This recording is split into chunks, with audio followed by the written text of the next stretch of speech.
Olá, irmãos, bom dia, a paz de Cristo.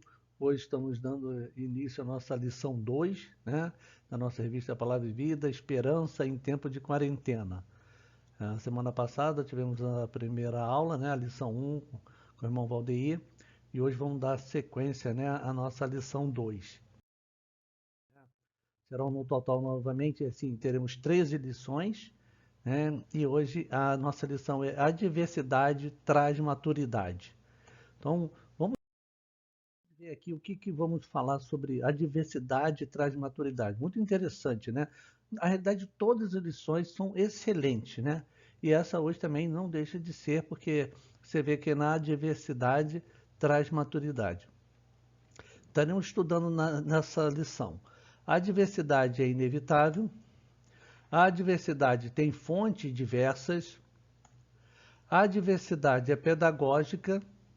E, por final, a adversidade faz crescer, ou seja, é num momento de adversidade que vamos crescer, né? Como pessoas, como ser humano e com a nossa vida espiritual. A introdução. A esperança é uma das virtudes que distingue a trajetória do verdadeiro discípulo de Jesus. Mesmo passando pelas mais difíceis circunstâncias, a convicção inabalável do cuidado do Senhor em todo o tempo nos renova as forças para não desanimarmos no meio da caminhada. Então isso é fundamental. Essa é uma grande diferença nossa que cremos em Jesus e infelizmente os que não têm Jesus, né? É que o Senhor está conosco, né? O Senhor está no nosso barco, como nós vamos ver aqui na sequência da lição. O profeta já sinalizava essa realidade quando disse: mas os que esperam no Senhor renovarão suas forças. Somente quem tem sua esperança firmada em Deus pode experimentar deste renovo em meio às crises que enfrenta.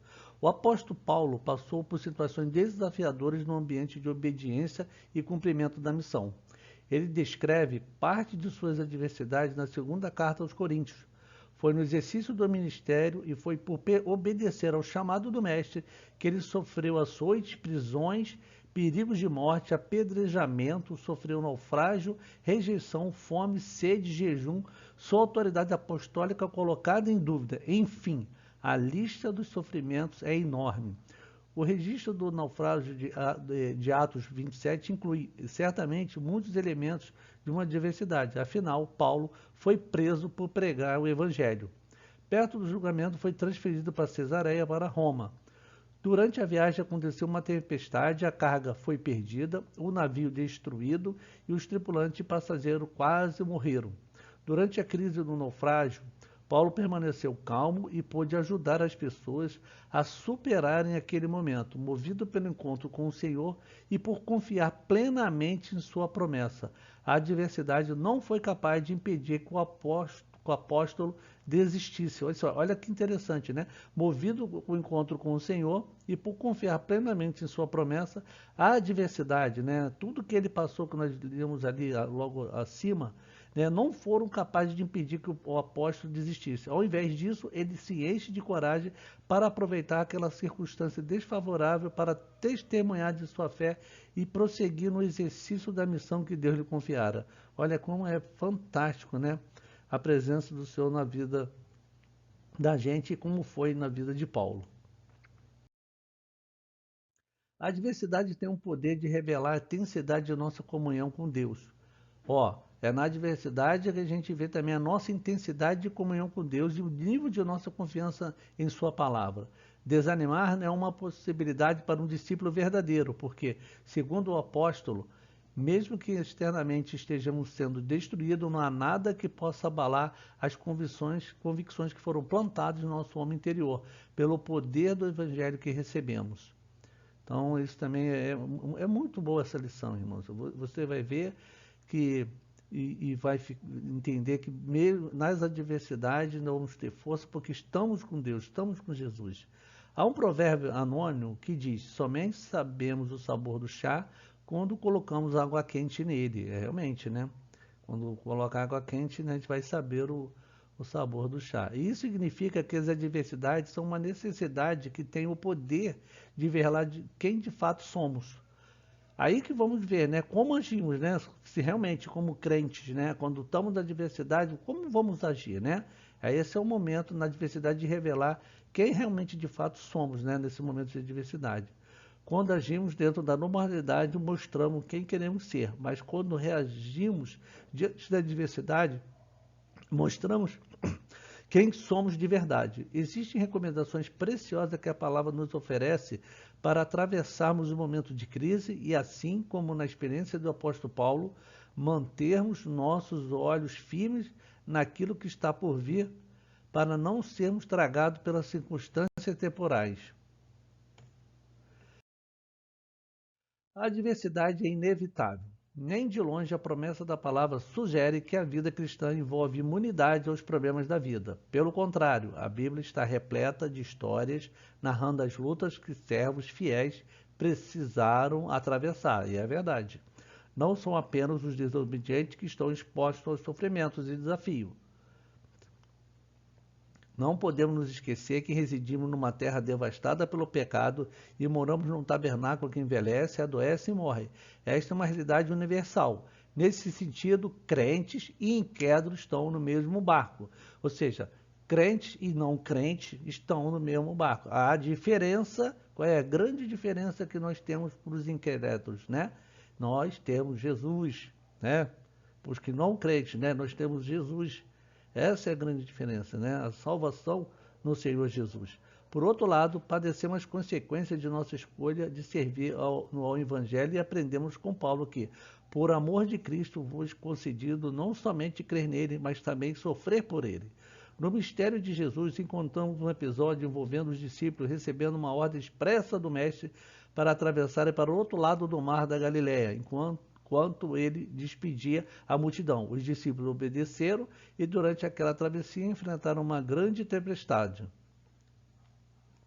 Na verdade, ou já passamos, estamos, ou mais cedo ou mais tarde, vamos passar pela adversidade. Ninguém está livre. Então, fica aqui. Na verdade, ou já passamos, estamos, ou mais cedo ou mais tarde, vamos passar pela adversidade. Ninguém está livre. O importante é saber como lidar com essa adversidade, como iremos agir nesse momento de adversidade. A adversidade tem fontes diversas. É possível que alguém questione, mas de onde vem a diversidade? Então aqui vamos elencar, no caso, 4 pontos para falarmos de onde vêm as adversidades. Ponto 1. As adversidades podem surgir a partir de nós mesmos, ou seja, nós mesmos, às vezes, criamos a adversidade. Sempre que fazemos escolhas equivocadas, principalmente não perguntando a Deus, né, o que nós devemos fazer, e sim, fazemos por nossa própria conta, por nossa própria decisão, porque achamos que temos o controle de tudo e não buscamos a Deus e perguntamos a Deus, Senhor, é isso que o Senhor quer que eu tome essa decisão? Então, quando não tomamos só escolhas feitas por nós, sem consultar a Deus, muitas das vezes, na maioria das vezes, não dá certo. Estamos sujeitos a arcar com consequências e, por vezes, nós mesmos construímos as circunstâncias de nossas crises. As experiências do profeta Jonas nos ensinam sobre o perigo de tomarmos decisões contrárias à vontade de Deus. Nós vimos o que aconteceu quando Jonas não cumpriu o que o Senhor pediu. As adversidades podem surgir a partir das pessoas que estão à nossa volta. Alguns textos produzidos por Paulo, especialmente a segunda carta aos Coríntios, relatam o apóstolo lidando com as lutas produzidas por aqueles que não acreditavam em seu mistério, sejam excelentes apóstolos ou falsos irmãos. Pessoas nos ferem pelos mais diferentes motivos. As adversidades podem surgir por uma ação de Satanás. Existem aqui 2 extremos a serem evitados. Alguns subestimam as ações do inimigo, enquanto outros superestimam as suas artimanhas. Né? Ou seja, muitas vezes colocamos sempre tudo é o diabo e muitas vezes não é, né? E muitas das vezes achamos também que não, isso não é coisa do inimigo, né?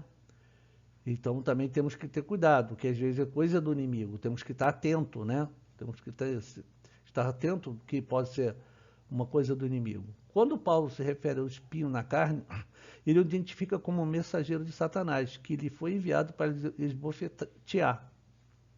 O diabo continua em seu propósito de roubar, matar e destruir. Fiquemos atentos, então, fiquemos atentos, irmão, porque o inimigo, é contra nós, né? A adversidade pode surgir por uma ação divina, para que seus propósitos eternos sejam cumpridos. Em determinadas situações, Deus intervém na história, criando circunstâncias específicas para a realização dos seus planos. Foi assim que ele enviou a tempestade para Jonas, enviou um terremoto para a conversão dos carcereiros, provocou a cegueira da conversão de Paulo e permitiu a perseguição para que o evangelho saísse de Jerusalém e se espalhasse pelo mundo.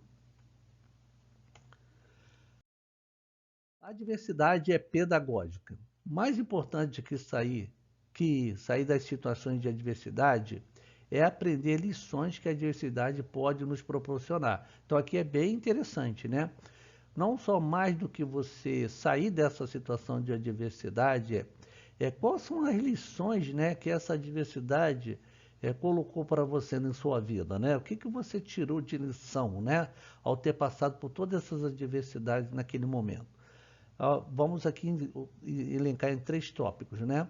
Na adversidade aprendemos que somos pó. No drama produzido pela Covid-19, desde as grandes potências do mundo moderno até as civilizações mais atrasadas, chegamos às mesmas conclusões. Basta um vírus microscópio para que o mundo inteiro enxergue a sua insignificância. O mundo se percebeu impotente diante do coronavírus e a soberba humana foi quebrada. No Salmo 8, após ressaltar a grandeza de Deus, o rei Davi indaga: que é um homem para te lembres dele? Isso significa que não podemos confiar em nós mesmos. E foi realmente, né, o vírus que aí temos até hoje, né? Graças a Deus estamos tendo agora a vacina, né? Estamos fazendo a vacina. Em outros países da Europa já avançaram muito mais rápido, mas ele foi para ricos, para pobres, para países desenvolvidos, para países subdesenvolvidos. Ele atuou da mesma forma, né? Sendo muito mortal, né? Ele matou muitas pessoas em todos os países, sejam países desenvolvidos ou não desenvolvidos, né? Então mostra que não somos nada, né? Na adversidade, aprendemos que o mal é uma realidade. Existem 3 coisas que jamais irão mudar.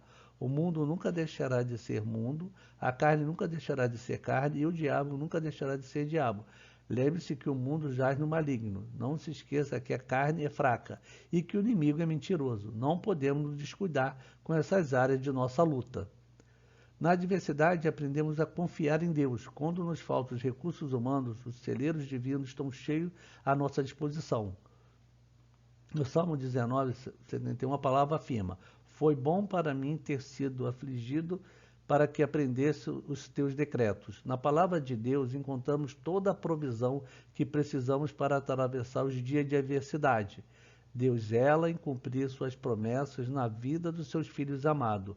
Ele permanece em seu trono, conduzindo a nossa história. É muito bonito, né?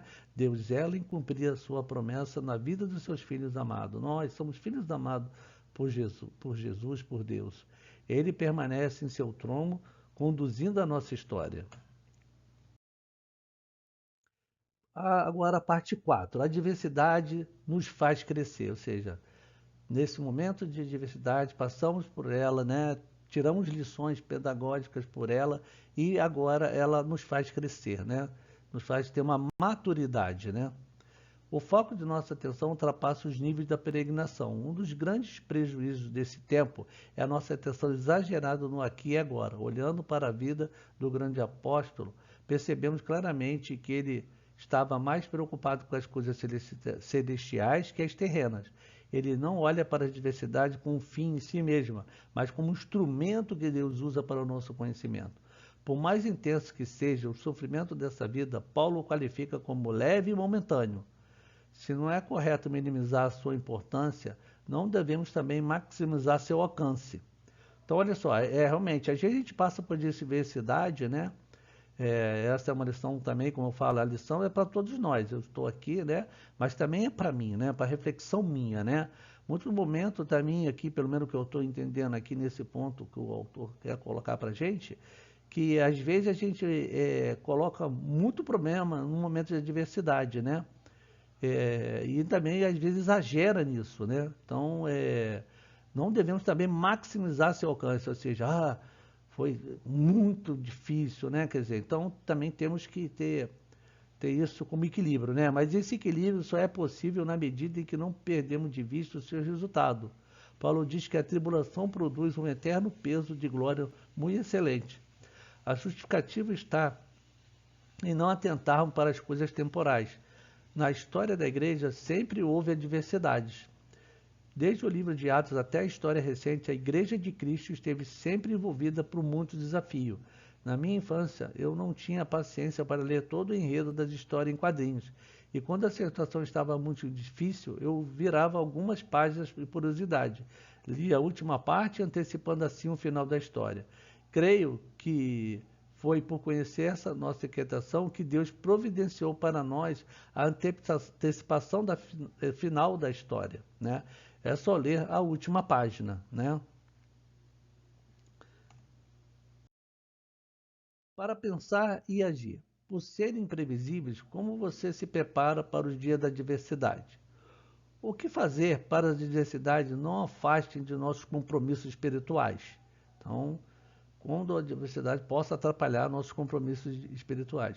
Qual o valor das promessas da palavra de Deus nos dias da sua calamidade? E se todo mundo, crentes e incrédulos, estão sujeitos ao sofrimento, qual é a vantagem de servir a Jesus? Você que serve a Jesus sabe qual é a vantagem, né? Desejo assim, um feliz domingo, né, para todos os irmãos, né? E deixa aqui essa mensagem aqui. Aquele que dá testemunho dessa coisa diz: sim, vem em breve. Amém. Vem, Senhor Jesus.